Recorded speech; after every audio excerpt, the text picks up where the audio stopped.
वो इंसान की हालत है कि भजन करने को आलसी और भोजन को तैयार, कि भजन करने को तो आलसी है लेकिन भोजन करने को तैयार है।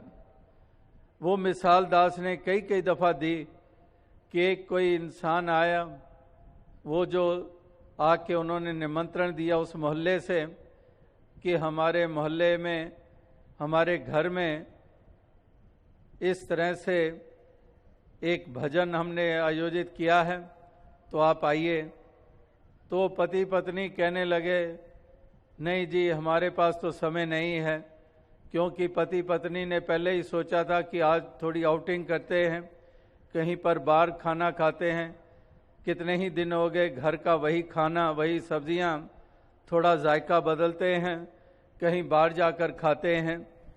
तो जब वो निमंत्रण आया भजन के लिए, तो इन्होंने कह दिया कि बड़ा ज़रूरी काम है, हम नहीं आ पाएंगे।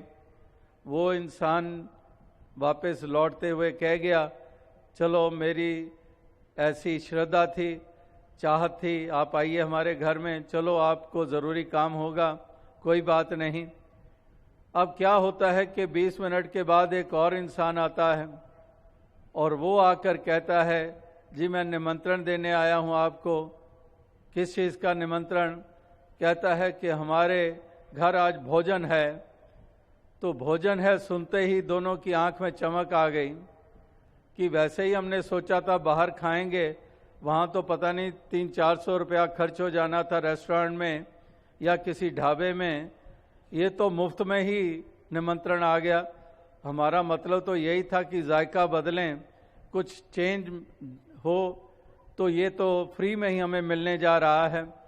तो एकदम से कहते, क्यों ना आएंगे, आप इतने श्रद्धा से बुलाने आए हैं, हम क्यों ना आएंगे। तो एड्रेस लिया और पहुंच गए शाम को वहाँ पर। वहाँ पहुँचे, देखते हैं कि उस घर से एक निकल रहा है, दूसरा निकल रहा है, तीसरा निकल रहा है, बाहर निकलते आ रहे हैं। और उधर जो घर का मालिक बाहर निकला, जो निमंत्रण देने आया था, वो कहने लगा, हाँ भाई साहब आपको भोजन कैसे लगा। तो वो पति पत्नी एक दूसरे की चेहरे की तरफ देखते हैं कि अभी तो एक पानी का गिलास भी नहीं मिला और ये जनाब पूछ रहे हैं कि भोजन आपको कैसे लगा। अभी सोच ही रहे हैं, तो आगे से वो घर का मालिक कहते हैं कि कितना अच्छा भोजन था, वो कितना सुर में गा रहा था, कमाल का भोजन था, परमात्मा का कितना गुणगान। तो बात ये निकली कि वो जो निमंत्रण देने आया था वो बंगाल से था और वो भजन को भोजन कहते हैं। तो उस भ्रम में आ गए कि शायद ये भोजन के लिए हमें बुलाने आए हैं। वो बंगाली वो भजन के लिए ही निमंत्रण देने आया था, जैसे पहला वो सज्जन आया था, लेकिन वो भाषा और उच्चारण के उस भ्रम में आकर इन्होंने सोचा कि भजन का इन्विटेशन है और चल निकले उस तरफ।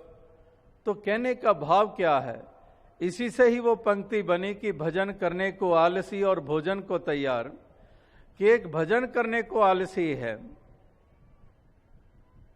और भोजन को तैयार, यानी कि दुनियावी सिलसिलों की तरफ तो हमेशा तैयार है। बुरे काम को उठ खलोया, नाम की बेला पै पै सोया, कि बुरे काम के लिए तो हमेशा उत्साहित है और वो शिक्षा झट से धारण कर लेता है। लेकिन वो कुछ सीखता और अपनाता है जो डूबने का कारण बनता है। और महापुरुष कह रहे हैं कि वो कदम उठा जिन कदमों को उठाने से तेरा म्यार ऊंचा हो जाएगा और तेरा लोक और परलोक संवर जाएगा। इथे मिलन वड्याइयां दरगे मोक्ष द्वार, ये तेरे हिस्से में आ जाएगा।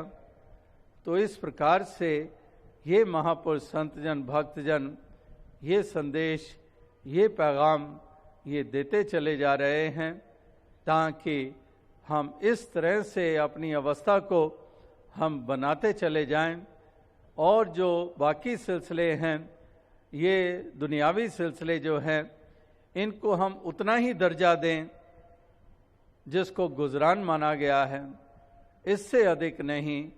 तो महापुरुष संत जनों की वाणी वो यही पुकार पुकार कर कह रही है।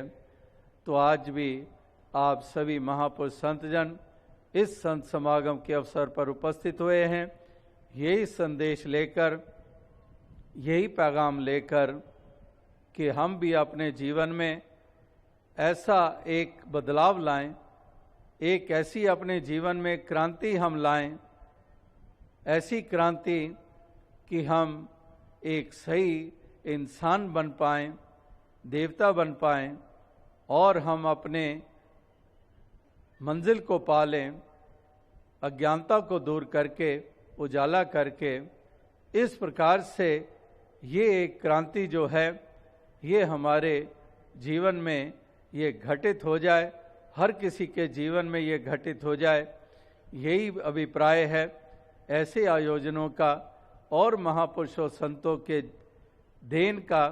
यही अभिप्राय, उनके पैगामों का यही उद्देश्य कि इंसान के जहन में ये बात बैठ जाए और इंसान को